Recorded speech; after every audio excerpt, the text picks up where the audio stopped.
we see the same reflected here at times, again, when we have people who are working within the intelligence community who perhaps in some cases have become too detached from the impact of their work on those who are making life and death decisions for our country, and the potential to either go to war or to prevent war, as President Trump is trying to do on many fronts. And you have those who are co-opted by the military-industrial complex, abusing their position to feed or manipulate intelligence, as we saw with the Iraq War, to start a new war. This intelligence community, the work that gets done in places like this every single day, has that power to be the fodder, the fuel, the seed that can lead to yet another unnecessary You're war. overseeing the group that could cause it. Yes. Pete Hegseth overseeing the group that would have to do it. Right. And both of you are in very powerful positions in advising President Trump about the risks and rewards. Right. There was a New York Times article within the past month saying you, he, J.D. Vance, and his chief of staff, Susie Wiles, were all together in urging him to not go too far on our actions against Iran, that we should not give Netanyahu what he wanted by either participating in or boldly and robustly supporting Israel bombing Iran, that's a proxy for us, and there's no way we wouldn't be heavily involved. And that is not a position the United States wants to be in. And President Trump did not do it. He did not give Netanyahu the answer he wanted. I know you're not going to get into the specifics of what you advised the president, but can you explain your view of the dangers of barreling toward a potential conflict with Iran? Yeah, the New York Times article was a result of an unfortunate, unauthorized, and illegal leak of a very private conversation between the president and his advisors. I won't get into the details, but it was a very robust discussion that really speaks to President Trump's care and thoughtfulness as he makes his decisions around these very serious issues of war and peace. Ultimately, what we are doing is providing the president with the facts, the intelligence. Here is what the intelligence is telling us. As the Secretary of Defense, here are the options that are on the table and the likely outcomes that could occur if you go with course of action A, B, or C. And ultimately, it's the president who makes the decision.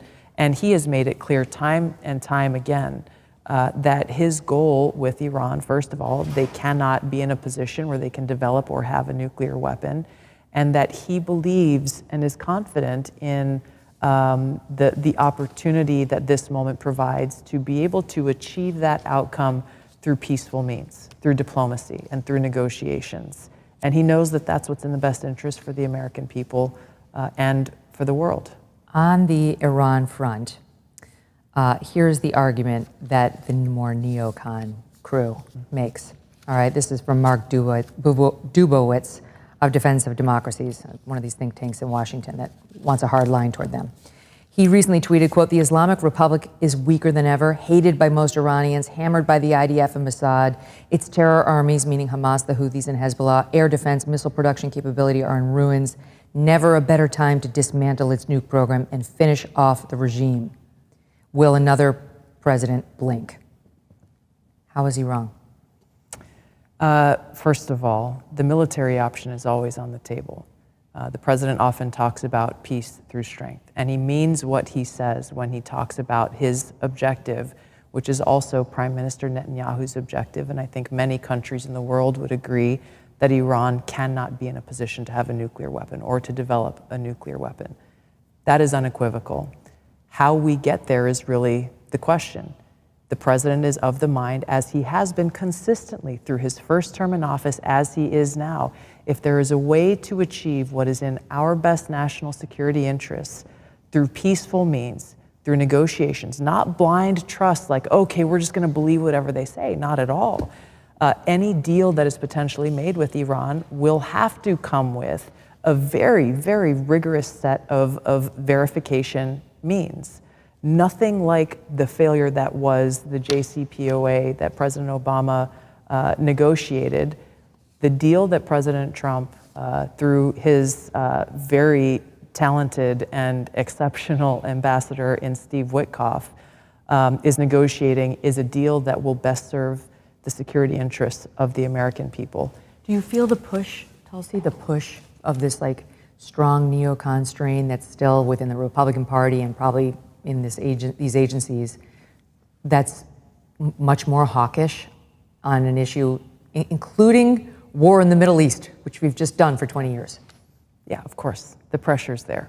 The debate is happening in the public, which I think is a good thing.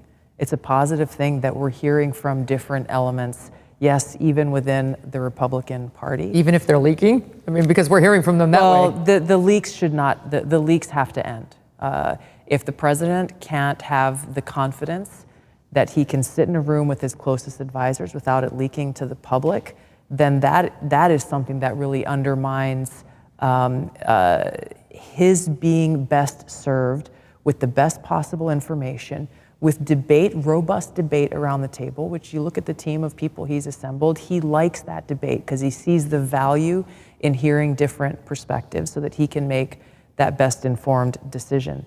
But when we look at this debate that's happening kind of in the public town square, whether it be digital or TV or whatever the platform is there, I think it's important for the American people to see the contrast and the difference between the neocons who are very ready to rush into war without allowing what President Kennedy spoke about in his historic speech at American University, which was to choose peace, to do the hard work of diplomacy, to recognize the true cost and the serious cost of war, and that it requires strong leadership to do the hard work of diplomacy in order to achieve peace however and wherever possible, and that it's not something that you just go, okay, good, we got peace, and then you walk away. No, it requires consistent engagement and that strong leadership that once again strikes that balance and recognizes that we cannot be prosperous unless we are at peace as a nation and ensuring our nation's security. We have the strongest and most capable military in the world. Right. And I can say, as someone who still serves in the Army Reserve and has now for 22 years. You're too busy for that. And right now. A little bit. But those who I've had the privilege of serving alongside, I had the chance to go and do some PT with Pete Hegseth and some Marines the other day.